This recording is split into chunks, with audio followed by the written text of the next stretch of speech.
Welcome to the channel, viewers. Rev Dr. J.W. Morrison, theologist. If you haven't already, subscribe. When your new love sparks conflicts with adult children, how to keep peace and your love.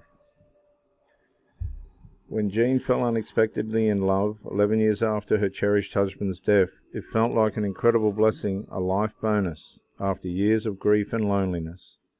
I felt alone during the last 2 years of my husband's life when I was his primary caregiver, and the kids didn't visit much.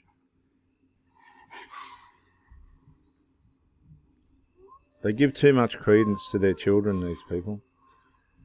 In the years since, they've urged me to get on with my life and to devote myself to being a loving mother and grandmother, which I have done, she says. But when I met Steve, who is a widower, at church a year ago, I felt a whole new dimension of life reopen for me. Loving Steve doesn't take anything away from my kids or grandbabies, at least from my perspective, and adds so much to my life. But my kids don't see it that way. They think I'm dishonoring the memory of their father, among other things. It's very hurtful to me, and they're begrudging me this chance to love again. Yep, they are. Ben is sensing a similar lack of enthusiasm among his adult children for Alicia, his first serious girlfriend since he and their mother divorced nearly a decade ago. They have no interest in knowing her, he says sadly. I welcome them to visit the grandkids and attend family weddings and such, but only if she is not included. I can understand that they feel loyal to their mother and don't like to see a new person with me, but that's reality. My ex-wife remarried 3 years ago without the psychodrama I'm seeing here. Psychodrama, man, look, honestly, these people, they can be just out and out narcissistic, dark triad. You got no idea how horrible some of these adult children are. I love my kids and don't want to hurt them, but at the same time, their unwillingness to give Alicia a chance hurts me. Unfortunately, the situation in which Jean and Ben find themselves are not unusual. According to Wednesday Martin, the single greatest predictor that a marriage will fail is the presence of children from a previous marriage or relationship. I'm going to say that again. The single greatest predictor that a marriage will fail is the presence of children from a previous marriage or relationship. And it makes no difference whether the children are minors or adults, 100%. In a survey of professional studies of the impact of adult children on remarriages, Martin found that adult stepchildren resent stepmothers the most, even if the stepmother came into the picture years after their parents had divorced. She found that adult children can harbour unresolved anger and grief over parental divorce, hostility to the new person, and anxiety over the impact this new marriage may have on their relationship with their parent and the financial changes this new marriage may bring to their lives. Man, there's a lot in that.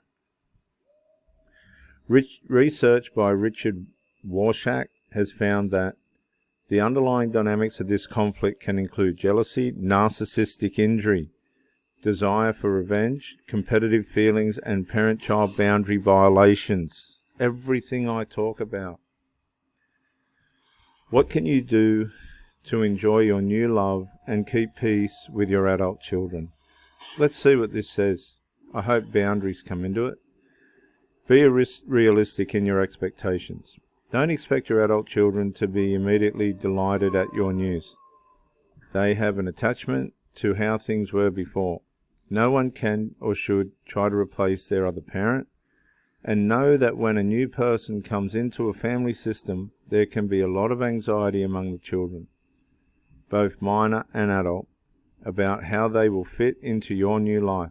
Introduce your new love to them gradually, at ordinary times rather than at major family events, as your love and commitment deepen.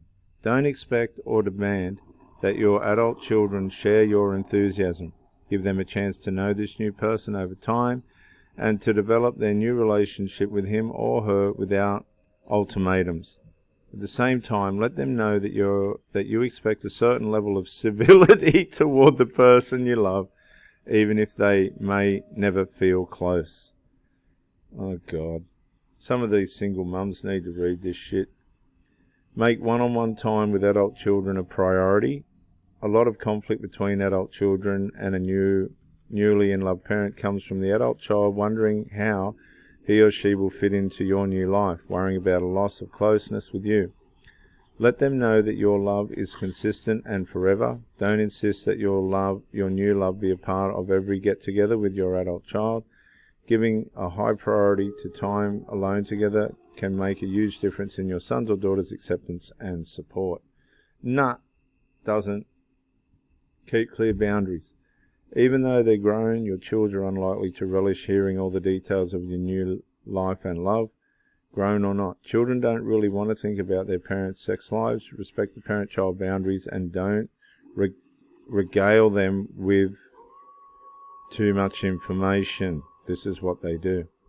If your new love seems to be trying to isolate you from your family and longtime friends, discuss this with them or her now. Let your new love know that as pivotal as he or she is to your life, your kids are right up there too. Invite your love to talk with you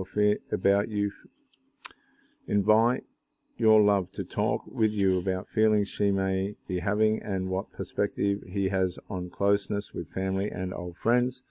Discuss how to resolve any disagreements about these relationships without cutting off important people in either of your lives. Let the kids know that your door is always open.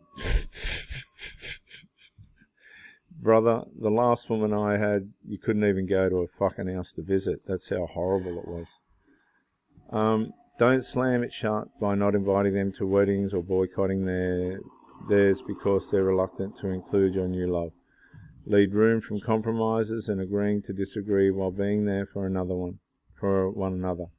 Let them know that your love for them is unconditional and forever, even though you may be disappointed in their behavior at the moment. Reassure them that they will always hold a special place in your heart. This is Rev Dr. J.W. Morrison, New South Wales, Australia. Bye for now.